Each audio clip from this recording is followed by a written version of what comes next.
Hello student, class 10 Ray Martin Prashnabichitra 2027।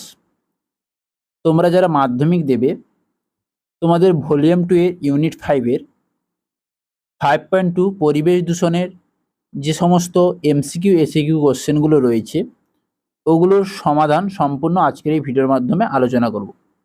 তো আগের ভিডিওতে 5.1 নাইট্রোজেন চক্রের সমাধান দিয়ে দিয়েছি। যারা দেখনি অবশ্যই এই ভিডিওর ডেসক্রিপশনে লিঙ্ক দেওয়া থাকবে, অবশ্যই দেখে নাও তোমরা। তো দেখে নাও 5.2 পরিবেশ দূষণ এমসিকিউ। দেখো কোশ্চেনগুলো। মিনামাটা রোগ সৃষ্টিকারী ধাতুটির নাম হচ্ছে কি? পারদ। অপশন খ হবে সঠিক উত্তর। ক্যাডমিয়াম দূষণের ফলে সৃষ্ট রোগটি হচ্ছে ইটাই। পদার্থ কোন জোটটি সঠিক নয়? এখানে গ্রিনহাউস গ্যাস হচ্ছে ইউট্রোফিকেশন। 4 নম্বর কোশ্চেন দেখো, জল দূষণের ফলে পদার্থ যেটি ঘটে সেটি হচ্ছে ইউট্রোফিকেশন। অপশন খ। পদার্থ কোনটি গ্রিনহাউস গ্যাস নয়? N2 nitrogen.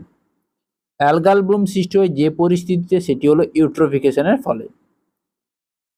কোনো একটি খাদ্য শৃঙ্খলে ক্লোরিনযুক্ত কীটনাশক প্রবেশ করলে নিচের কোন ঘটনাটি ঘটে? জীব বিবর্ধন।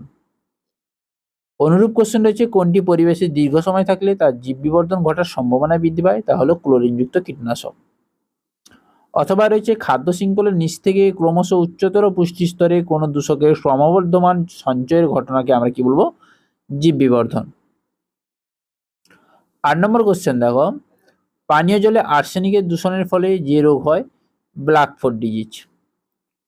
9 নম্বর কোশ্চেন, নদীর জলের বিওডি বেশি হলে যা নির্দেশিত হয় তা হলো জল হচ্ছে অত্যন্ত দূষিত হয়ে পড়ে। মাটি দূষণের একটি ফল হলো জীব বিবর্ধন।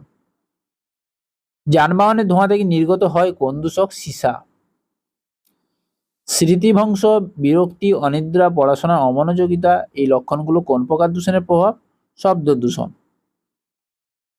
কোনো এলাকায় পানীয় জলের দূষণ ঘটলে বাসিন্দাদের কোন কোন রোগে আক্রান্ত হওয়ার সম্ভাবনা রয়েছে? ডায়রিয়া এবং টাইফয়েড।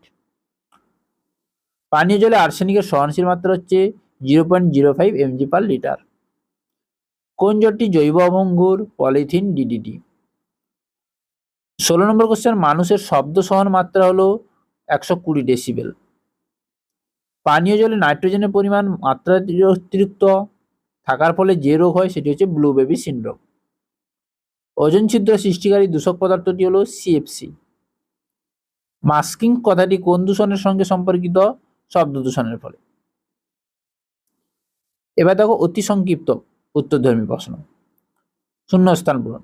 11 নম্বর রয়েছে, মানুষের কাপড় কাচার ক্ষেত্রে ফসফেট সমৃদ্ধ ডিটারজেন্ট জলাশয়ে জলে মিশলে ইউট্রোফিকেশন ঘটে। জলাশয়ে পুষ্টিবস্তু অতিবৃদ্ধিকে আমরা কি বলবো? ইউট্রোফিকেশন। 3 নম্বর কোশ্চেন দেখো, বাতাসে ভাসমান ধোঁয়া, ছাই, ধূলিকণা, পরাগরেণু ইত্যাদি সূক্ষ্ম কণাকে আমরা কি বলবো? SPM, suspended particulate matter. ধান ক্ষেত থেকে উৎপন্ন একটি দাহ্য গ্রিনহাউস হচ্ছে মিথেন। একটি গৌণ বায়ু দূষক হলো প্যান পারঅক্সি অ্যাসিটাইল নাইট্রেট। পরিবেশে গ্রিনহাউস গ্যাসের মাত্রা বৃদ্ধির জন্য পৃথিবীর তাপমাত্রার ক্রমবৃদ্ধিকে আমরা কি বলবো? বিশ্ব উষ্ণায়ন বা গ্লোবাল ওয়ার্মিং। বাজারে বহুল বিক্রিত বোতলজাত ঠান্ডা পানীয় প্রস্তুত করতে ভূগর্ভস্থ জলের প্রচুর অপচয় ঘটছে বা ভৌম জলের। জলাশয়ে ইউট্রোফিকেশনের কারণে জলে দ্রবীভূত অক্সিজেনের মাত্রা কমে এবং জৈবিক অক্সিজেনের চাহিদা অথবা বিওডি বাড়ে। অনুরূপ কোশ্চেন, ইউট্রোফিকেশনের ফলে জলে অক্সিজেনের ঘাটতি দেখা যায়। শব্দের তীব্রতা পরিমাপে একক হলো ডেসিবেল। বায়ুমণ্ডলের ওজোন স্তর ইউভি রশ্মিকে পৃথিবীতে আসতে দেয় না। ডিডিটি পুরো নাম ডাইক্লোরো ডাইফিনাইল ট্রাইক্লোরো ইথেন। বাতাসে ভাসমান ধোঁয়া, ধূলিকণা যারা আকারে 10 ন্যানোমিটার থেকে কম তাকে আমরা কি বলবো? এরোসেল। কয়লা খনি শ্রমিকদের শরীরে ব্ল্যাক লাং রোগ দেখা যায়, আর ব্ল্যাক লাং রোগের কারণ হচ্ছে কয়লা বা কার্বন কণা। সত্য মিথ্যা? ফার্স্ট দেখো, নাইট্রাস অক্সাইড একটি গ্রিনহাউস গ্যাস, সত্য। ভঙ্গুর দূষক জীব বিবর্ধনের জন্য দায়ী, এটা মিথ্যা। অ্যাসিড বৃষ্টির কারণ হলো বায়ু দূষণের ফলে সৃষ্ট SO2 ও NO2 গ্যাস, সত্য। জল দূষণের ফলে সৃষ্ট একটি রোগ হলো টাইফয়েড, সত্য। পরিবেশে CO2 পরিমাণ বাড়লে তাপমাত্রা বাড়ার সম্ভাবনা থাকে, এটাও সত্য। SO2 NH3 হলো দুটি গ্রিনহাউস গ্যাস, এটা হচ্ছে মিথ্যা। প্যান হলো একটি গৌণ দূষক, এটা হচ্ছে সত্য। ডিডিটি হলো ক্লোরিনযুক্ত কীটনাশক যা জীব বিবর্ধন ঘটে, এটা হচ্ছে সত্য। মৃত্তিকা দূষণের মাধ্যমে পোলিও রোগ সংক্রামিত হয়, এটা হচ্ছে মিথ্যা। ফুসফুসের তুলোয় তন্তু জমে বিজনোসিস রোগ হয়, এটা হচ্ছে সত্য। বোঝা গেল, সাইডে দেওয়া আছে সত্য মিথ্যাগুলো। এবার দাও একটি শব্দ বা একটি বাক্যে উত্তর দাও। এসপিএম এর পুরো নাম কি? এসপিএম এর পুরো নাম হচ্ছে সাসপেন্ডেড পার্টিকুলেট ম্যাটার। ডিসলেক্সিয়া রোগের কারণ হচ্ছে সীসা দূষণের ফলে। প্যানের সম্পূর্ণ নাম পারঅক্সি অ্যাসিটাইল নাইট্রেট। তাজমহলের বিবর্ণ হওয়ার কারণ হলো অ্যাসিড বৃষ্টি। স্মৃতিসৌধের উজ্জ্বলতার হ্রাস কোন ধরনের দূষণজনিত কারণে ঘটে? বায়ু দূষণ। বায়ু দূষণের ফলে কি কি রোগ হয়? হাঁপানি বা অ্যাজমা, আর একটি হচ্ছে bronchitis. Air condition machine, refrigerator থেকে কোন বায়ু দূষকটি বাতাসে মেশে? CFC, chlorofluorocarbon.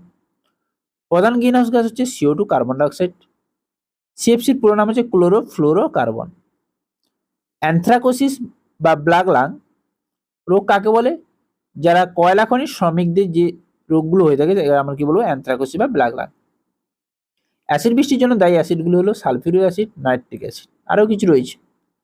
অ্যাসবেস্টোসিস কণা দ্বারা সৃষ্ট ফুসফুসের রোগ কোনটি? অ্যাসবেস্টোসিস। বায়ু দূষণ নিয়ন্ত্রণকারী দুটি যন্ত্র হচ্ছে, একটি হচ্ছে স্ক্রাবার আর একটি হচ্ছে ইলেকট্রোস্ট্যাটিক প্রেসিপিটেটর। শব্দ দূষণ আমাদের দেহের যে দুটি অঙ্গের সরাসরি ক্ষতি করে সেটি হচ্ছে কান আর হৃৎপিণ্ড। যানবাহন থেকে কি কি বায়ু দূষণ নির্গত হয়? সীসা, কার্বন মনোক্সাইড। এবার দেখো এ স্তম্ভ এবং বি স্তম্ভ। আর্সেনিক। আর্সেনিক কি হচ্ছে? অপশন গ, ভূগর্ভস্থ জল দূষণ। ডিডিটি অপশন চ, জীব বিবর্ধন। এসপিএম হচ্ছে অপশন ঝ, বায়ু দূষক। ডিসলেক্সিয়া অপশন ক, সীসা। মিনামাটা অপশন ছ, জলে পারদ দূষণ। প্যান অপশন খ, গৌণ বায়ু দূষক। ইউট্রোফিকেশন অপশন ঘ, অ্যালগাল ব্লুম। সিএফসি অপশন ও, ওজোন হল। নাইট্রাস অক্সাইড অপশন ইও, গ্রিনহাউস গ্যাস। বোঝা গেল? নেক্সট দেখো বিষদৃশ্য। বিষদৃশ্যে কি বলা হয়েছে? CO2, SO2, প্যান, N2O, এখানে সঠিক উত্তর হবে প্যান। Silicosis, diarrhoea, byssinosis, black lung, এখানে সঠিক উত্তর ডায়রিয়া। নিচের প্রথম শব্দ জলার সঙ্গে দ্বিতীয় জলাটি বুঝিয়ে দিতে হবে। SO2 অ্যাসিড বৃষ্টি, ডিডিটি তোমরা জল দূষণও লিখতে পারো, আবার জীব বিবর্ধনও লিখতে পারো। এসপিএম বায়ু দূষণ, বিওডি হচ্ছে জল দূষণ। গ্রিনহাউস এফেক্ট তাপমাত্রা বৃদ্ধি, ওজোন স্তরের ক্ষয়, ইউভি রশ্মির প্রবেশ। নিচে চারটি বিষয়ের মধ্যে কোনটি তিনটি একটি বিষয়ের অন্তর্গত সেই বিষয়টি খুঁজে বের করো। দেখো বায়ু দূষণের অন্তর্গত এসপিএম, গ্রিনহাউস গ্যাস, ফুসফুসের রোগ, তাহলে সঠিক উত্তর হবে বায়ু দূষণ। 2 নম্বরে সঠিক উত্তর হচ্ছে জল দূষণ। 3 নম্বরে সঠিক উত্তর হচ্ছে জল দূষণ। 4 নম্বরে সঠিক উত্তর হচ্ছে দূষণ। তাহলে বোঝা গেল? তাহলে এই ছিল পরিবেশ দূষণের সমস্ত MCQ SCQ কোশ্চেন। তো নেক্সট ভিডিওতে 5.3 নিয়ে দেখা হচ্ছে, পরিবেশ এবং মানব জনসমষ্টি। তো এই ভিডিওটি ভালো লাগলে অবশ্যই লাইক করো, কমেন্ট করো, শেয়ার করো এবং চ্যানেলে নতুন হলে চ্যানেলটি সাবস্ক্রাইব করে রাখো। পরের ভিডিওতে দেখা হচ্ছে।